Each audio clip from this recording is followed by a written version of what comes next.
You know the feeling. You worked for it. You planned for it. Maybe it took you 5 years, or 10 years, or the better part of your 30s. And then, one day you got there. The promotion, the house, the relationship, the version of your life that was supposed to feel like a rival. And you stood inside it. And it was real. It was genuinely there. And something about it did not hold the way you thought it would hold. Nobody talks about that feeling in public. You are not supposed to admit it, because admitting it sounds like ingratitude. Sounds like you are saying the thing you built was not worth building. But the feeling is there. The thing was real, and it rose, and it was beautiful, and then it was like trying to hold smoke. Like watching your breath disappear into cold air and reaching for it a half-second too late. 3,000 years ago, a man sat down and wrote about that feeling. He had more resources than anyone reading this will ever have. He built more, achieved more, experienced more than almost any human being in recorded history. And what he wrote down was not a success story. He wrote, "The wise die, just like the fool." He wrote, "The race is not to the swift, but time and chance happen to them all." He wrote, "Everything is breath." And then someone put that book in the Bible. That is the only question this story is going to follow.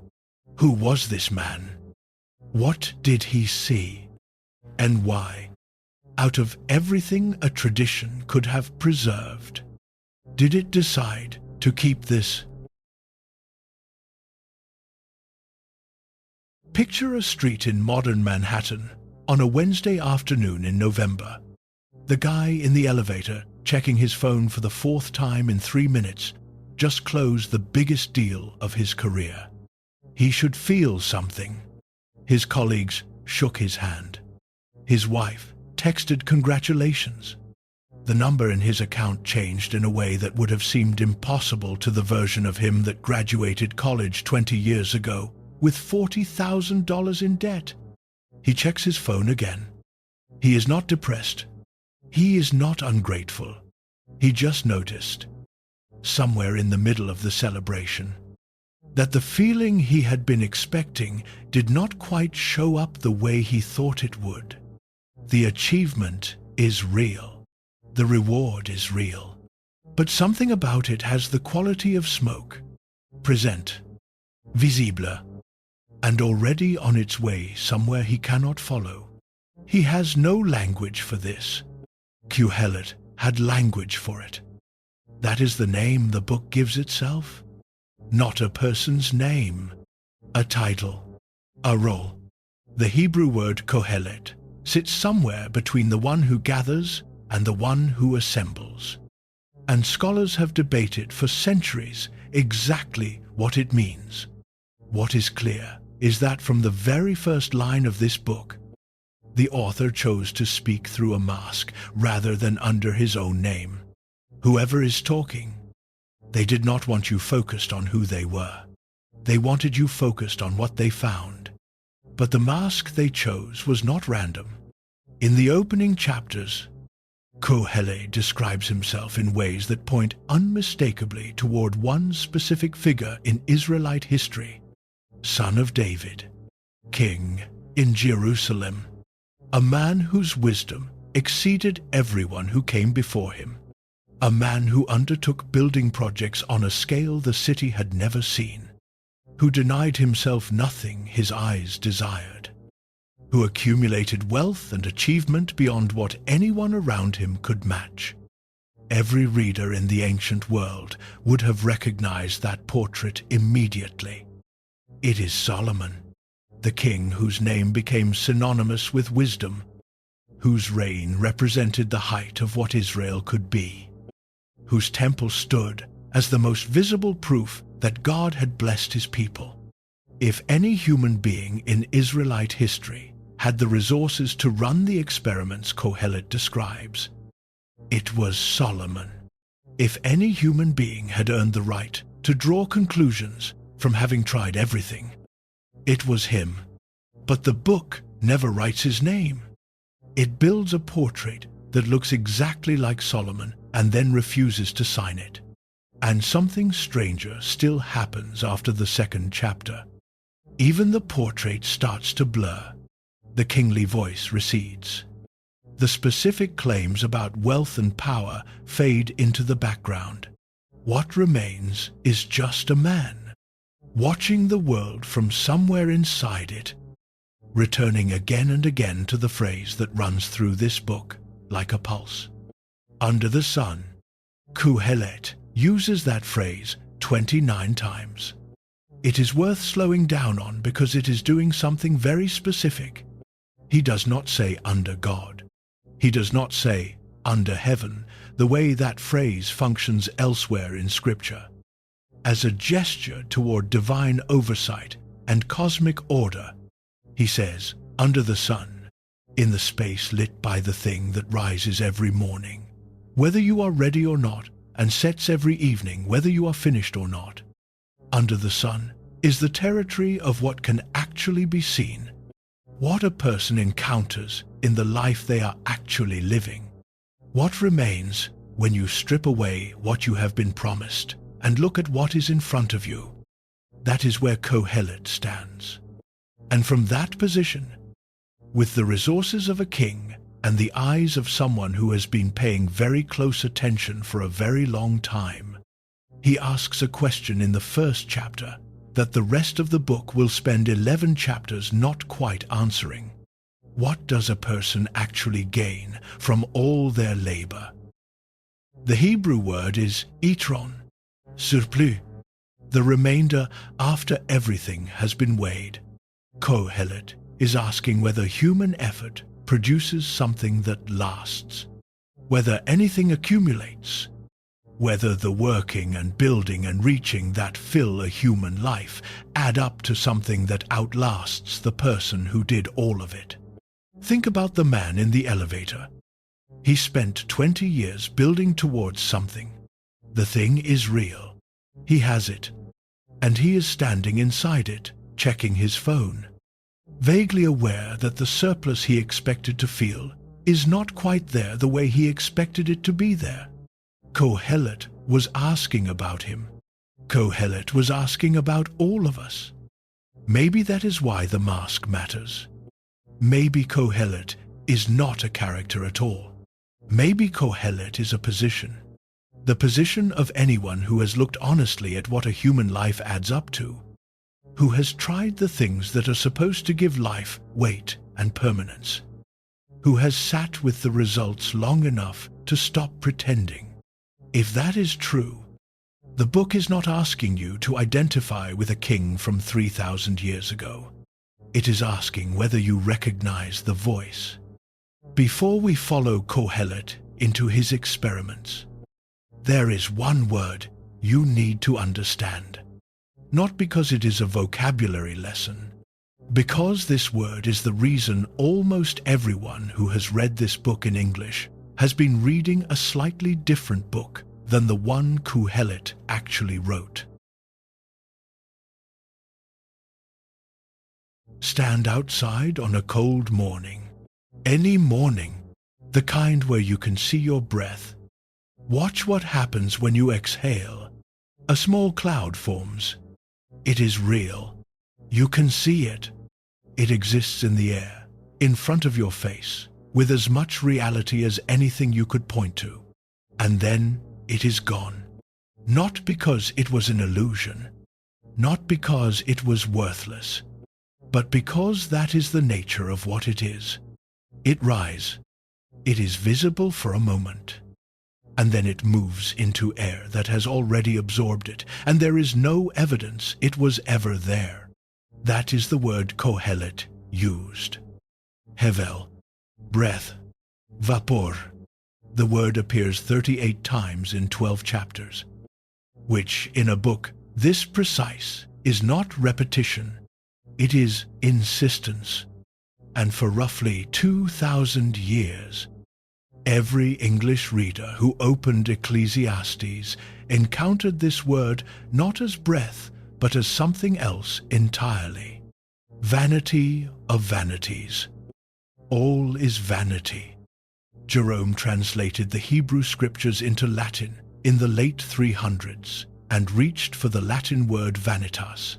The King James translators in 1611 followed that tradition and gave English readers vanity. And from that point forward, the word that Qohelet placed at the center of his entire investigation was heard through the lens of a word that, to modern ears, calls up images of mirrors and self-absorption and the particular kind of pride that cares too much about how it looks. That is not what Qohelet said. Vanity is not useless as a translation, but to modern ears it points in the wrong direction. It makes Qohelet sound like he is critiquing a character flaw, warning against excessive pride or attachment to surface things. What he is actually describing is something that has nothing to do with character flaws. It has to do with the nature of existence itself. Hevel is not nothing. That is the thing that changes everything once you feel it. A person who says everything is vanity sounds like someone who has decided that nothing matters. That is a posture. It is the posture of someone who has concluded the game is not worth playing and is announcing that conclusion with a kind of bitter satisfaction. A person who says everything is breath sounds like someone who is grieving. That is not the same thing at all. Grief is what you feel about something that was real and is now gone. You do not grieve what was never there. You grieve what was there and left. Qohelet is not performing bitterness. He is not a nihilist who checked out. He loved what he built. He wanted what he chased. He valued what he found. And then he sat with the fact that none of it stays. The breath was real. That is what makes it hard. Now hear the sentence again, with that in your ears. Hevel of hevels. Says Qohelet, everything is hevel. Everything has the nature of breath. Everything that is real and worth having and genuinely present will rise and be visible for its moment and then go. And it will go regardless of how tightly you try to hold it and regardless of how much you deserve to keep it. There is a category of experience in modern American life that does not have good language. It is the experience of doing everything right, by every measure the culture offered you, and arriving somewhere that does not feel the way you were told it would feel. The career is real. The house is real. The life you assembled from the pieces that were supposed to add up to meaning is genuinely there. And standing inside it, you notice something that nobody around you seems to be saying out loud. It has the quality of smoke. Qohelet is the oldest recorded voice of someone who had the resources to test that feeling completely and the honesty to report what he found. He is not writing from failure. He is writing from the far side of success, from the position of someone who got everything. The ancient world equivalent of the corner office and the house and the legacy project could offer, and sat down with what remained. What remained was hevel. And here is what that word does not say, which matters as much as what it does say. It does not say the breath was worthless. It does not say you were foolish for reaching for it. It does not say the years you spent building the thing were wasted. It says the breath is what it is. And what it is something that cannot be made permanent by effort, or will, or virtue, or any of the other things you might reasonably try. Qohelet wrote, I denied my heart nothing. Whatever my eyes wanted, I gave them. I withheld no pleasure. And then I looked back at everything my hands had done, and everything I had worked to achieve. And everything was hevel, a chasing after wind. Chasing after wind. That companion phrase runs alongside Hevel throughout the book. The running after something that moves at exactly the speed you do in exactly the direction away from you. The exertion is real. The pursuit is real. The thing you are chasing is real. And it is always, precisely, just beyond the reach of where you are. There is a question hidden inside that image that Qohelet does not answer directly, but that hangs over every chapter that follows. If you had known this from the beginning, would you still have chased it? He does not say no. That is the part that changes the entire reading of this book. He arrives at Hevel and he keeps going. He keeps describing what he saw. He keeps recording what the experiments produced. He does not conclude that the reaching was a mistake. He concludes that the reaching was real, and that real things that do not stay are still real things. That is the position Qohelet is writing from, and he is about to describe, in precise and almost clinical detail, exactly what he did to arrive there. In 1999, a researcher at Princeton named Daniel Kahneman started asking people a question that turned out to be harder than it looked. He asked them how happy they were. Then he asked them how happy they thought they would be if they got what they wanted. More money, a better job, a bigger house, the relationship they were reaching for. The gap between the two answers was consistent and striking. People were confident that the next thing would deliver what the current thing had not. And when they got the next thing, the gap appeared again. Between where they were and where they were sure the thing after that would take them. Psychologists eventually named this the hedonic treadmill.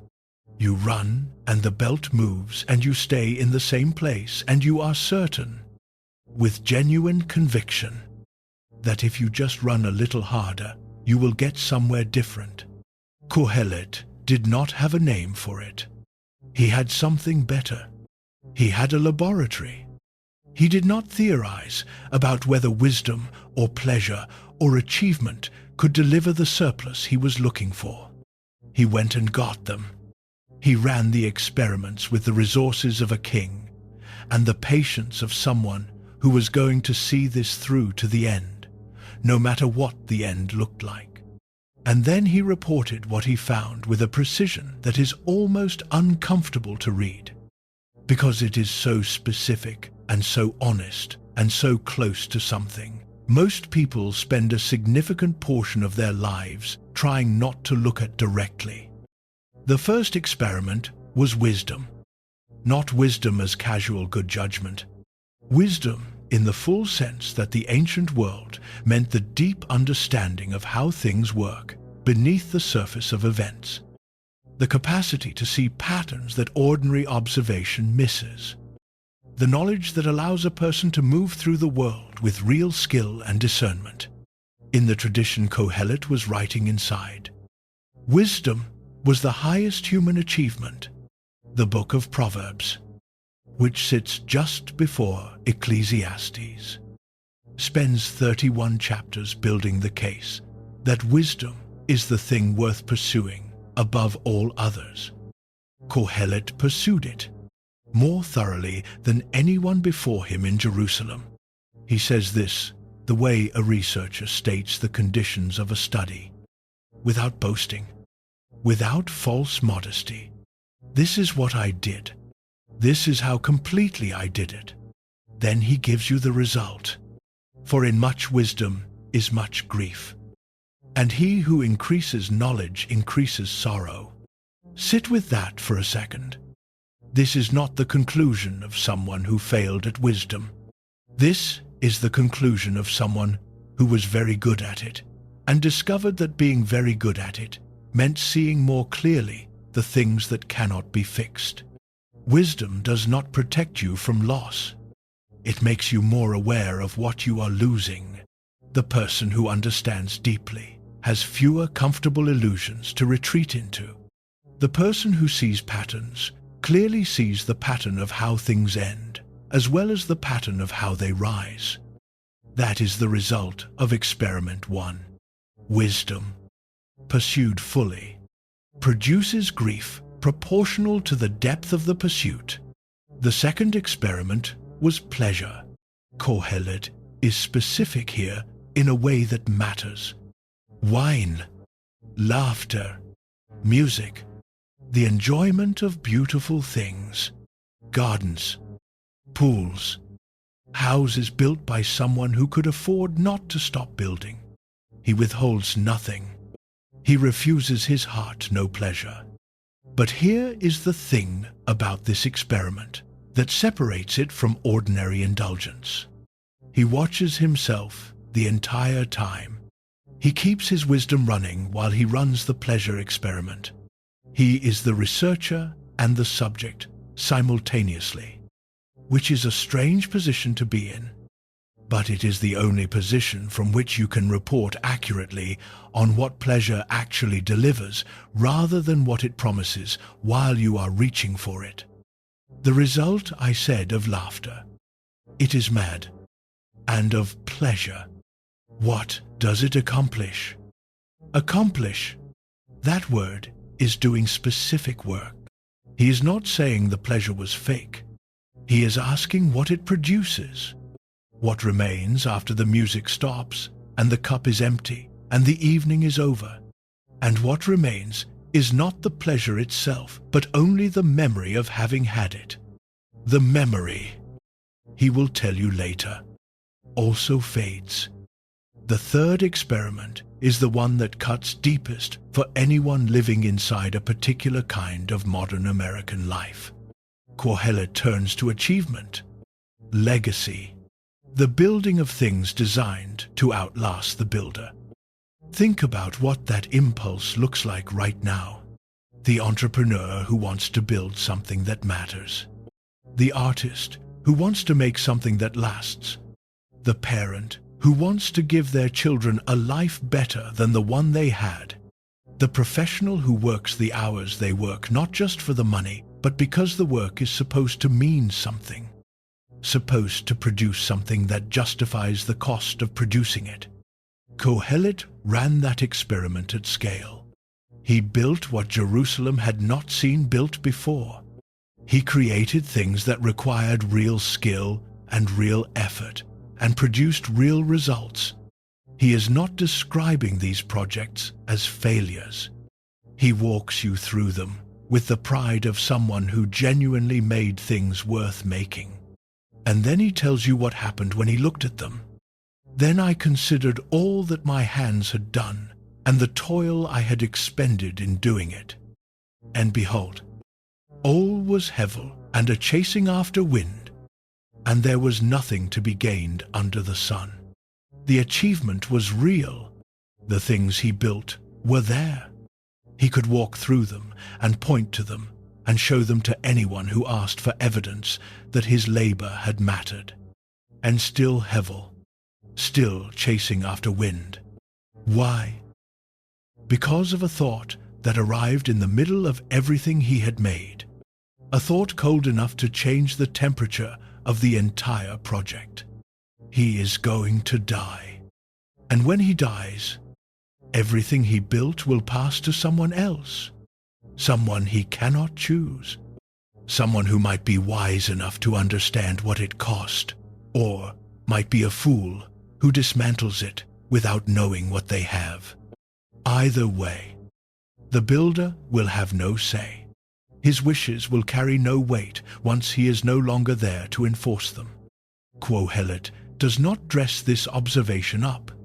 He does not soften it or find a way to make it more acceptable. He writes, "So I turned about and gave my heart up to despair over all the toil of my labors under the sun." Despair. He uses the word directly, not frustration. Despair. The specific feeling that arrives when you understand that the thing you organized your hope around cannot hold the weight you placed on it. He hated his work. He writes this plainly. Because what does a lifetime of labor actually produce that death cannot take, or time cannot dissolve, or a stranger cannot inherit without understanding what it cost? Then comes the fourth experiment. And this one is the one that closes the door on the last remaining exit.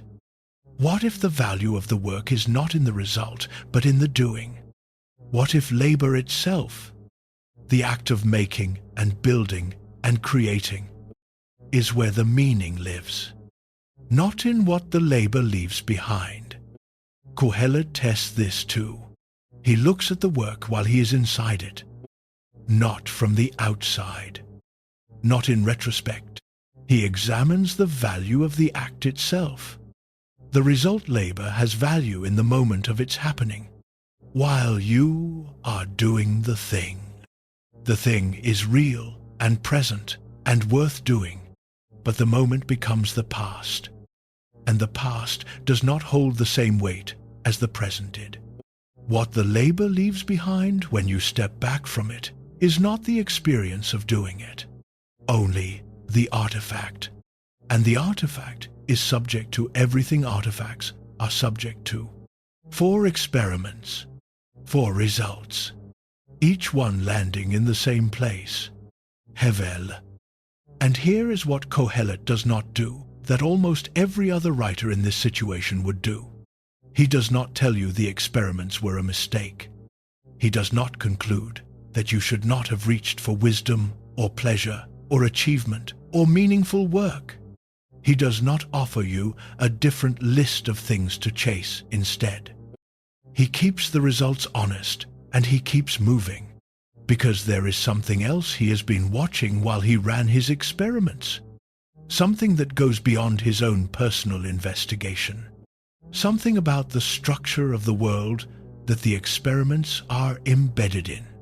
And that something is harder to sit with than anything the experiments themselves produced. In 2008, a woman named Paulette Brown Hines lost her home. She had done everything right. 30 years of work. A career built carefully from the ground up. She paid her mortgage on time every month for over a decade. She was not a person who took risks she did not understand or borrowed money she did not have. She was exactly the kind of person the American system is supposed to protect. The financial crisis did not care. The house went. The retirement savings went. The 20 years of accumulated financial stability went. And when she looked around for the mechanism that was supposed to prevent this from happening to people like her, she found that the mechanism had failed in ways that were not her fault, and that she had no power to reverse. She is not unusual. What happened to her happened to millions of people in the same years. People who had followed the rules and discovered that following the rules is not the same thing as being protected by them. That the race, as it turns out, is not always to the swift. That time and chance do not check your resume before they arrive. Qohelet watched the same thing 3,000 years earlier, in a different world, from a position of privilege that most people who experienced what Paulette experienced will never have.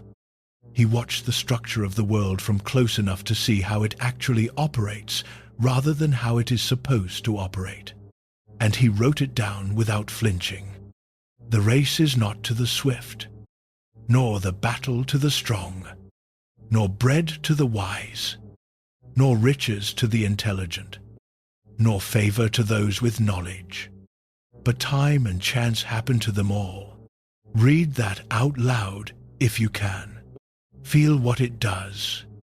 This is not a cynical observation from someone who gave up. Qohelet is not performing bitterness. He is reporting what he watched, over and over, with the consistency of something that is not an aberration, but a pattern. The connection between virtue and reward that the tradition promised does not hold in the world as it actually operates under the sun. He goes further. He watches oppression. He watches people being crushed by systems they did not design and cannot escape. And he notes something specific on the side of the oppressors. There is power, and the oppressed have no one to comfort them. Not that comfort is unavailable in theory. Not that help might someday come. In this specific observation, in this specific moment, there is no comforter. He watches the wicked live long and die peacefully, and the righteous suffer what they did not earn. He watches talent go unrewarded and mediocrity advance because it happened to be in the right place. He watches the good die young and the cruel outlast them. And then he writes, there is a vanity that takes place on earth, that there are righteous people to whom it happens according to the deeds of the wicked, and there are wicked people to whom it happens according to the deeds of the righteous. He calls this Hevel too. The injustice itself is breath, present, real, impossible to grab and fix. Now, here is what makes this passage genuinely radical, and why it has lived outside of religious contexts more comfortably than inside them. Most religious frameworks, when confronted with unjust suffering, reach for one of several familiar moves. The suffering is a consequence of sin, visible or hidden. The suffering has a purpose that will become clear in time. The suffering will be corrected in an afterlife where the scales are finally balanced. God is present in the suffering in ways the sufferer cannot perceive. Each of these moves, whatever its theological merit, performs the same function. It preserves the fundamental structure. The universe is arranged justly. The evidence to the contrary is incomplete. Qohelet does not make any of these moves. He does not say the suffering is deserved. He does not say it has hidden meaning. He does not appeal to an afterlife to correct the imbalance. He limits himself to what is visible under the sun. And under the sun, the evidence for cosmic justice is not consistent. This is what makes Ecclesiastes unlike almost anything else in biblical wisdom literature. Not that it denies God. Qohelet refers to God throughout the book, but he refuses to use God as an explanation for what he cannot actually see. He will not say there is a reason when he cannot show you the reason. He will not offer comfort that requires you to ignore what you can see with your own eyes. The intellectual honesty of that position is almost startling once you feel it, because most of us have been in the position of watching something unjust happen and being handed an explanation that required us to stop looking at what we were looking at, to accept that the framework is right, even when what we are seeing seems to contradict the framework. Qohelet refuses that deal. Think about what it means to read this from inside a specific kind of American experience. The promise the culture made. Work hard and the work will be rewarded. Live right and your life will reflect that. The rules are there for a reason, and if you follow them, the rules will protect you. And then the moment, or the accumulation of moments, when you watch that promise fail, not for someone careless or reckless, for someone who did everything the way it was supposed to be done. Qohelet was there before you. He watched the same pattern, and he did not look away, and he did not reach for an explanation, and he did not offer you the comfort of a framework that makes it make sense. He just wrote, yes, I saw that too. There is something that happens when someone tells the truth about a hard thing you have been carrying alone. The hard thing does not become easier, but it becomes less isolating. You are no longer in the position of someone whose experience contradicts what everyone around them seems to be saying. You are in the position of someone whose experience has been recognized, witnessed, written down by someone who was paying close enough attention to see it clearly. Qohelet recognizes it. In the middle of a scripture that is largely organized around the promise of meaning and divine care, there is this voice, the voice that watched the race go to someone other than the swift, the voice that sat with the tears of the oppressed and reported that no comforter came, the voice that will not say everything is fine when everything is not fine. And that voice is still in the book. That fact is going to matter. It is going to matter more than almost anything else in this story. But before we get there, there is something about the structure of Ecclesiastes itself that almost no one talks about. Something that was built into this text from the beginning. Something that has been sitting in plain sight for 2,000 years. And that changes how you understand everything Qohelet has been saying. There are two voices in this book, and the space between them is not easily closed. There is a moment in the movie that changes everything, and it is not the plot twist. It is the moment you realize the person telling you the story has been in the room the whole time. You thought you were watching events unfold. You thought the camera was neutral.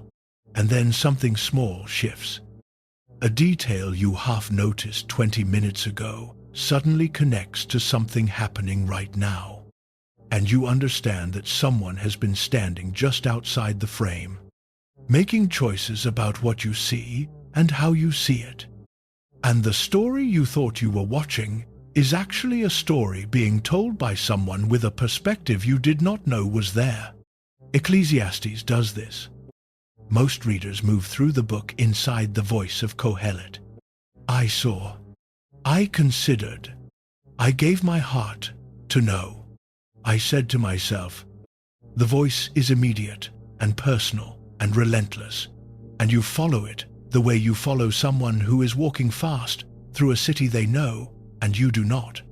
Chapter after chapter, experiment after experiment, observation after observation.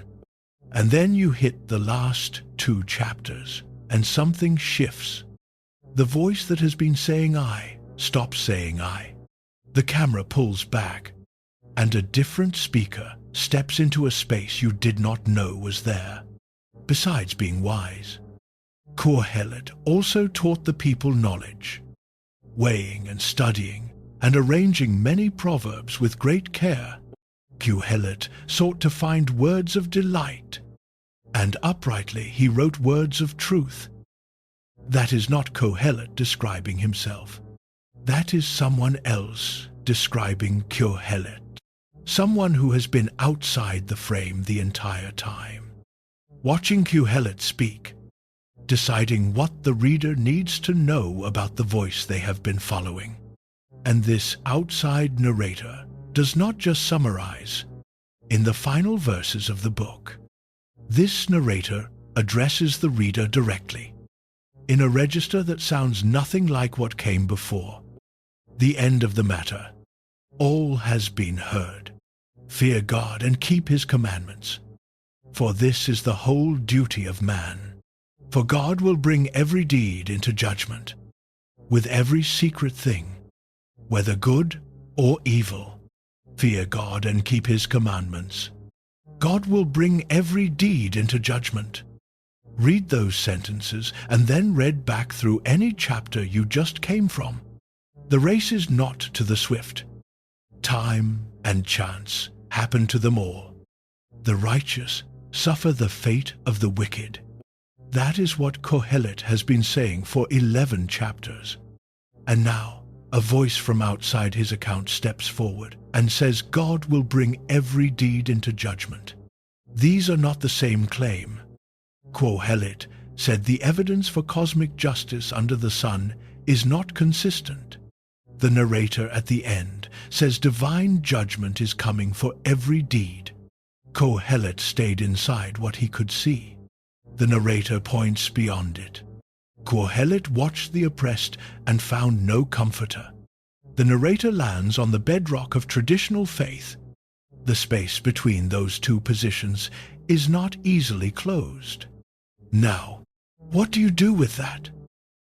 There are two ways serious readers have approached this, and both of them are worth sitting with, because both of them change what you think this book is doing.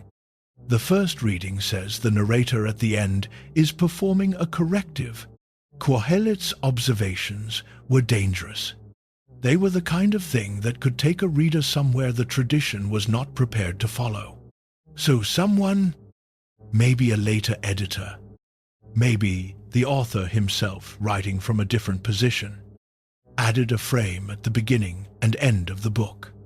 The frame says Qohelet was wise. His words are worth hearing. And also, do not let them carry you past the fundamentals. The structure holds even when it cannot be seen. Fear God. Keep the commandments. The corrective is gentle, but it is real. The narrator is pulling the emergency brake just before the cliff. The second reading is more unsettling and considerably harder to resolve. On this reading, the narrator at the end is not correcting Qohelet.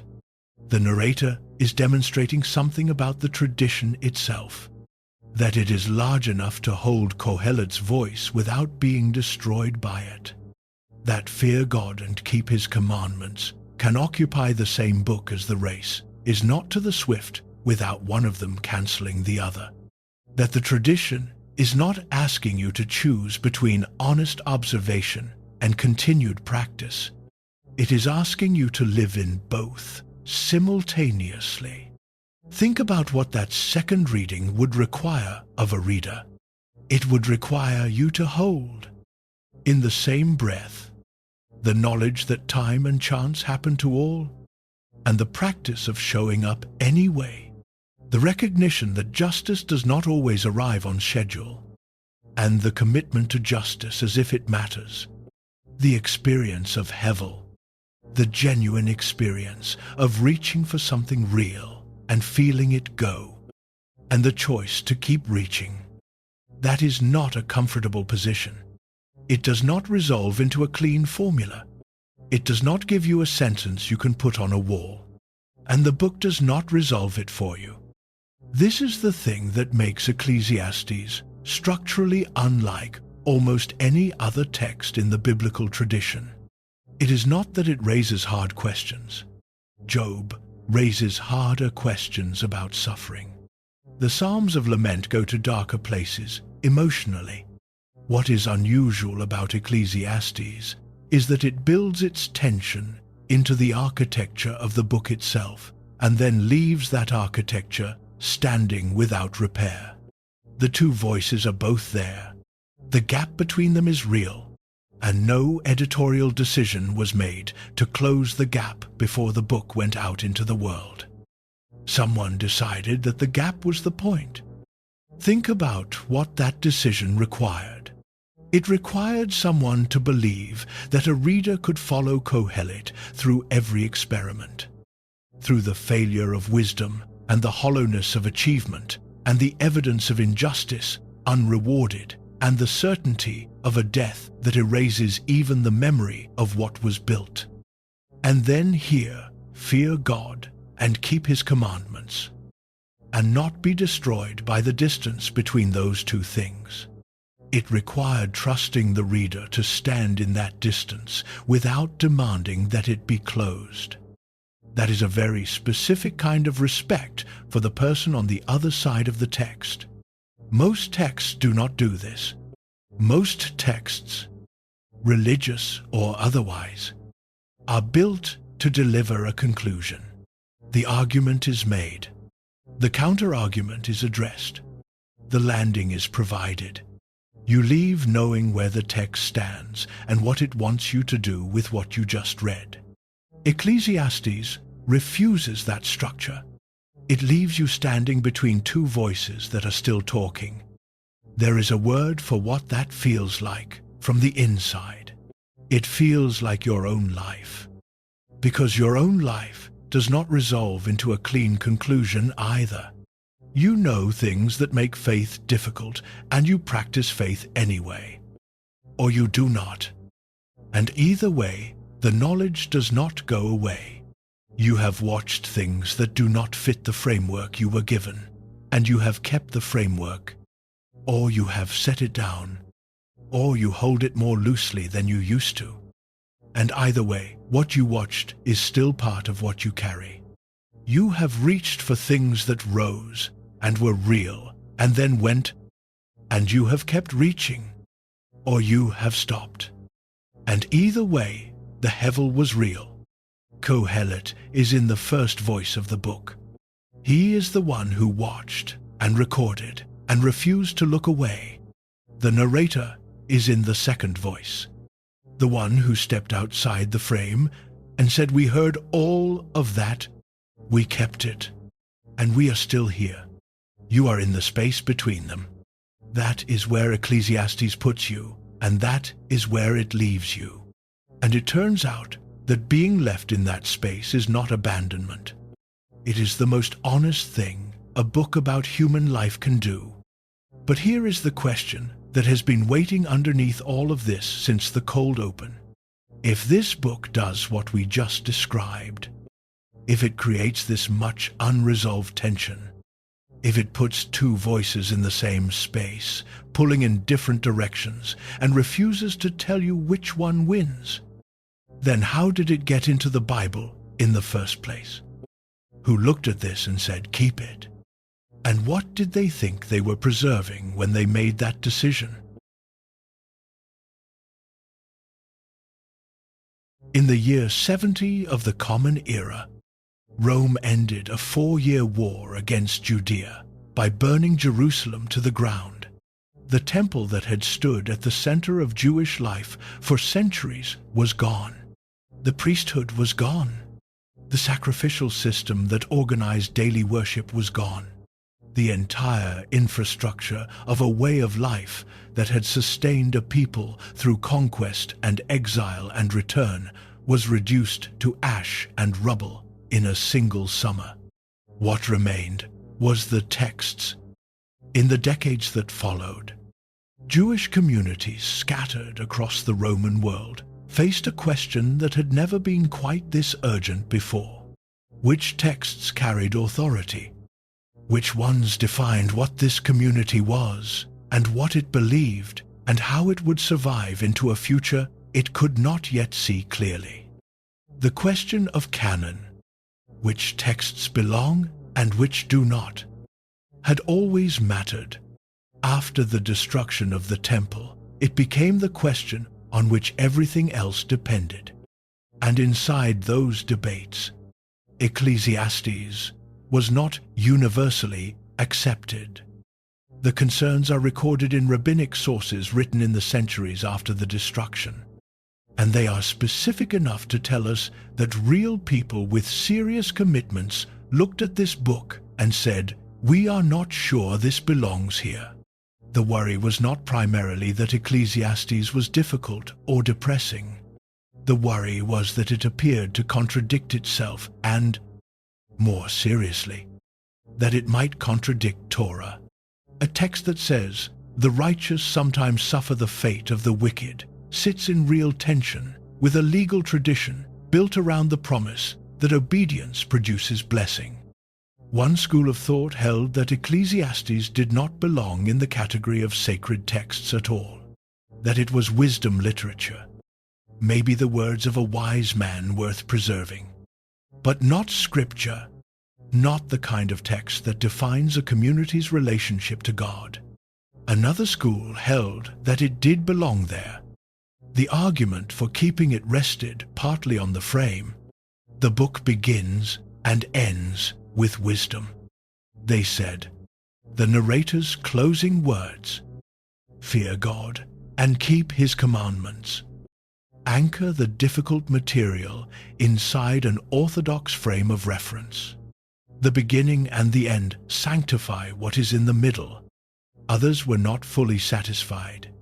The difficult material was still there. You could not read the book without encountering it. Whatever the frame said at the end, Qohelet had still written that time and chance happen to all, that the oppressed have no comforter, that the wicked sometimes die in peace and the righteous suffer without explanation. The frame did not make those observations disappear. Whatever the shape of those debates, the result is the fact we now hold in our hands, in the tradition that came down to us. Ecclesiastes stayed. It was preserved inside the Hebrew Scriptures.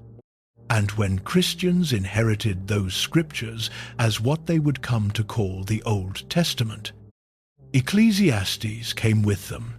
But the more interesting question is not whether it stayed. It is why.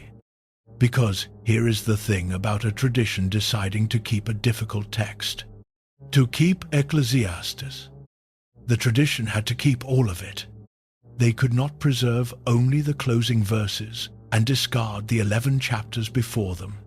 They could not save the fear, God, and lose the race is not to the swift. They could not have the frame without the voice. The frame was framing. They kept the whole book. And by doing that, they made a statement about what a community of faith is supposed to be able to hold.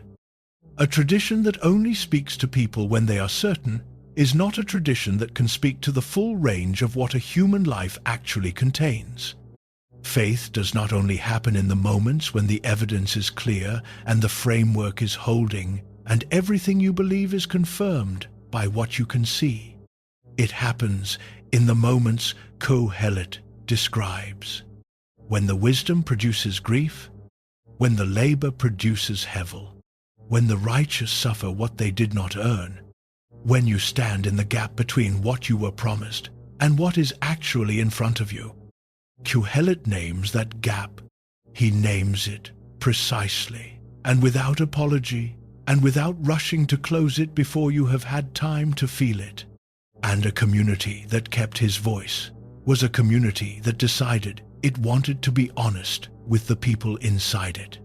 That is not a small thing. There is a harder version of the same argument. A community that protects its people from Qohelet's observations is a community that has decided its people cannot handle the truth. And a community that makes that decision tends, over time, to produce people who can only believe when the conditions make believing easy. When the money is there, and the health is there, and the relationships are intact, and the framework is holding. People whose faith is, in the most precise sense, weather-dependent. Qohelet makes faith harder. He makes it harder in the way the actual experience of living makes it harder, by refusing to allow comfortable assumptions to stand between you and what you can actually see. And the tradition, by keeping his voice. I was saying to everyone who would read this book for the next 2,000 years, we know this is hard. We are not going to make it easier by pretending Qohelet did not see what he saw. Think about what that means for the person reading this right now. The person who has tried the experiments and found hevel where certainty was promised. The person who has watched justice fail and cannot make themselves say it did not fail. The person who has gotten everything they chased and is sitting quietly with the awareness that the chasing did not produce what the chasing was supposed to produce. The person who believes and doubts in the same breath and feels like the doubting disqualifies the believing. That person is in every generation.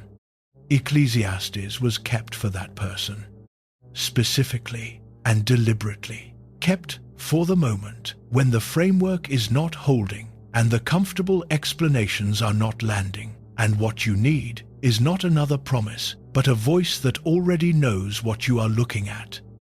A canon that includes Ecclesiastes is a canon that has decided it is big enough to hold doubt alongside faith, observation alongside promise. The voice that reports what cannot be explained, alongside the voice that points toward the one the tradition believes holds the explanation. It is a canon that decided its people are adults. That decision was not obvious. It was not automatic. Real people looked at this book and argued about whether it belonged, and the side that said, "Keep it," won. And what they preserved when they won is not just a piece of ancient literature. They preserved the right of every person inside that tradition to be honest about what they see. That right, written into the structure of the canon, is still there. Every time someone opens Ecclesiastes and feels the book say, "Yes, I saw that too," the decision those communities made is still doing its work. We are almost at the end. But there is one more thing this story needs. Not a conclusion. Qohelet did not deal in clean conclusions, and neither should we. Something closer to what the book itself is a place to stand. A threshold. The position you find yourself in when you have followed Qohelet all the way through, and you are standing at the far end of his investigation with your own hands empty and your own breath visible in the cold air in front of your face. Go back to the beginning. Not the beginning of this story. The beginning of what Qohelet found after the experiments were finished. After the wisdom had produced grief, and the pleasure had produced nothing to hold, and the achievement had dissolved into the awareness that everything he built would pass to someone he could not control. After he had watched injustice run its course without correction, after he had said the things he said about the race and the swift and time and chance, after all of that, Qohelet ate a meal. He sat down and ate bread and drank wine and found enjoyment in his work and let himself be present to the person beside him. And he did not do this as a reward for finishing the hard part. He did not do it as a temporary escape from what the experiments had shown him. He did not do it as consolation, as settling for something small because the large things had failed. He did it because it was the thing that was actually there. Go, eat your bread with joy, and drink your wine with a merry heart. For God has already approved what you do. Let your garments always be white. Let not oil be lacking on your head. Enjoy life with the wife whom you love, all the days of your hevel life that he has given you under the sun. Your hevel life. He does not resolve the tension between hevel and joy. He does not arrive at joy by deciding that hevel was wrong. He places the joy directly inside the hevel, the bread and wine directly inside the breath that will not stay, the love directly inside the life that is already disappearing as it is being lived. He is not offering you a way out of hevel. He is offering you what is available inside it. This is the move that most readings of Ecclesiastes miss. The interpretations that treat this book as a warning against earthly attachment read the meal as Qohelet throwing up his hands, as the best he can manage after the real project has failed.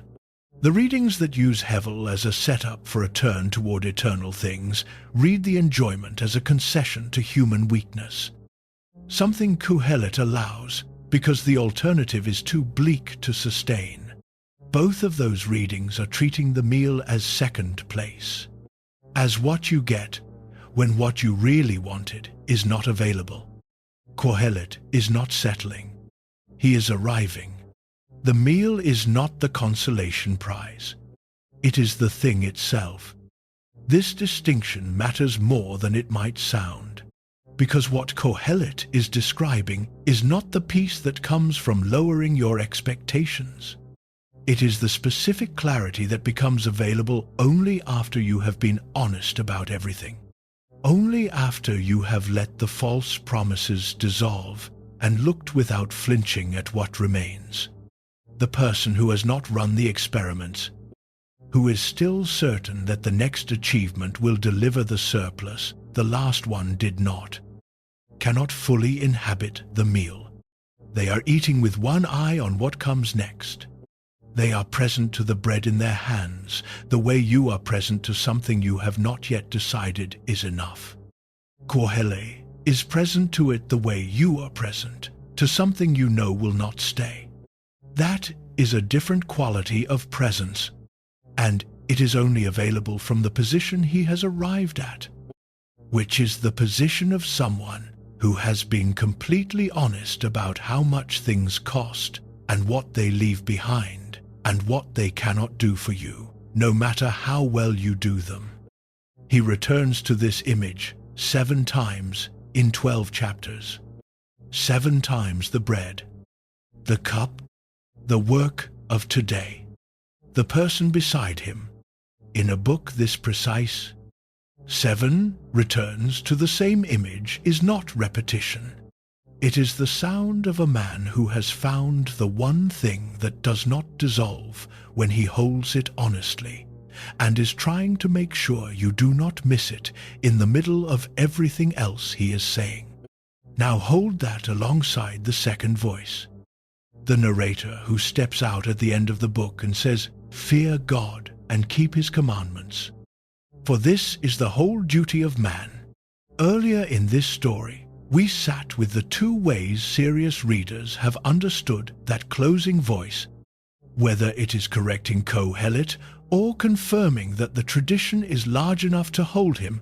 But there is something else those 2 voices share, something that is easier to see once you have followed Qohelet all the way through to the meal. Both voices are, in their own way, pointing toward presence. Qohelet arrives at presence through the path of exhaustive, honest investigation. He clears away every false promise until what remains is the bread on the table and the person beside him and the work of this specific day that has not yet become the past. He earns his way to the present moment by refusing to be anywhere else, refusing to be in the future where the experiments might still deliver, refusing to be in the past where the things he built still felt like they might hold. The narrator points toward presence through practice. Fear God and keep his commandments is not primarily a theological claim in this context. It is an instruction about how to live the days.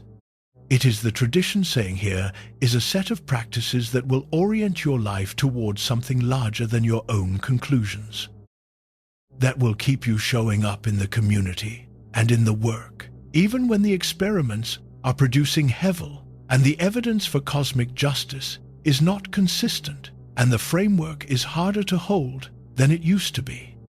2 different paths, 2 different languages, the same destination, which is not certainty and not resolution, but a quality of attention to what is actually here. The book does not say this explicitly. The book does not tie these threads together and hand you the conclusion. It leaves the 2 voices in the space they have occupied since the beginning, neither one cancelling the other. Neither one declared the winner. And it trusts that you, having followed Qohelet through everything he followed himself through, will feel your way toward whatever understanding is available to you. That trust is part of what the book is. Think about who reads Ecclesiastes and finds something they needed. It is not usually the person whose faith is strong and whose life is confirming what they believe and whose experience is consistent with the framework they were given. That person has a large library. The tradition is full of texts that speak beautifully to that experience. It is the person whose experience is not matching the framework, who has tried the things that were supposed to work and found hevel where certainty was promised, who has watched injustice run its course without correction and cannot make themselves say it did not happen the way it happened, who has built things that were real and genuinely worth building and sat with the awareness that the building did not produce what it was supposed to produce in the place inside them, where the surplus was supposed to land.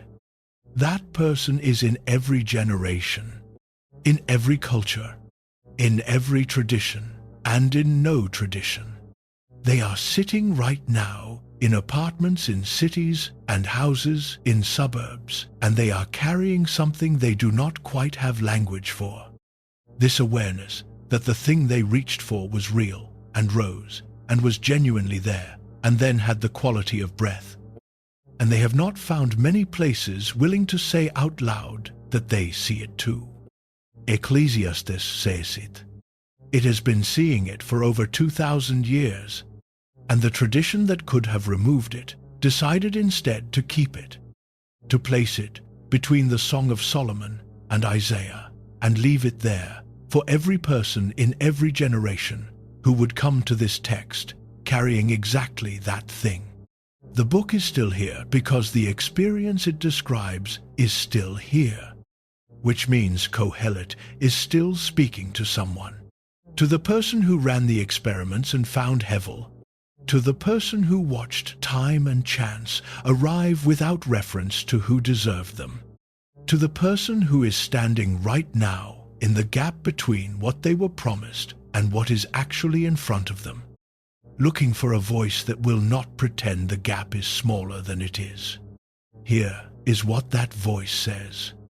If you follow it all the way through, it says the breath was real, the thing you built was real, the love was real, the work was real, the achievement was real, and the pleasure was real, and the wisdom was real.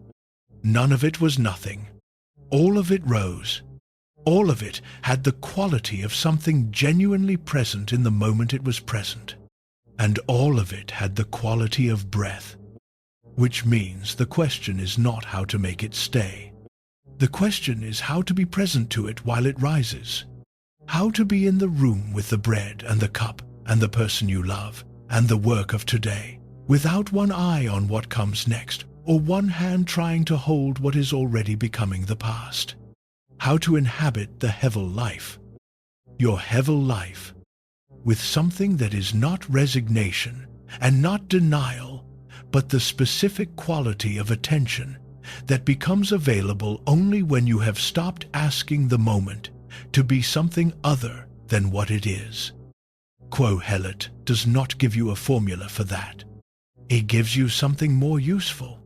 He gives you the record of a man who went further into the question than most people are willing to go, who looked at everything the question revealed, who sat with it long enough to stop flinching, and who came back from that investigation with the only thing that was still there when everything else had been honestly accounted for: the meal, the cup, the work of today, the person beside him.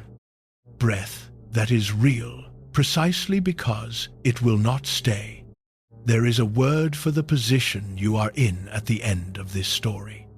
It is the same word we used at the beginning for what Ecclesiastes itself is: a threshold. You cannot live in a threshold. It is not a room. You cannot furnish it, or settle into it, or make it the permanent address of your understanding.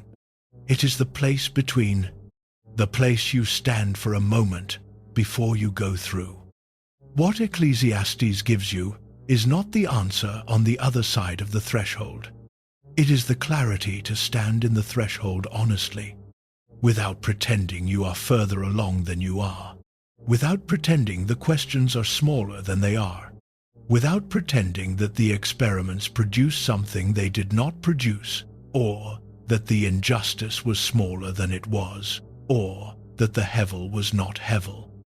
And with the knowledge, which is not certainty, but is also not nothing, that the tradition that put this book in your hands looked at everything Qohelet said and decided, we are keeping this.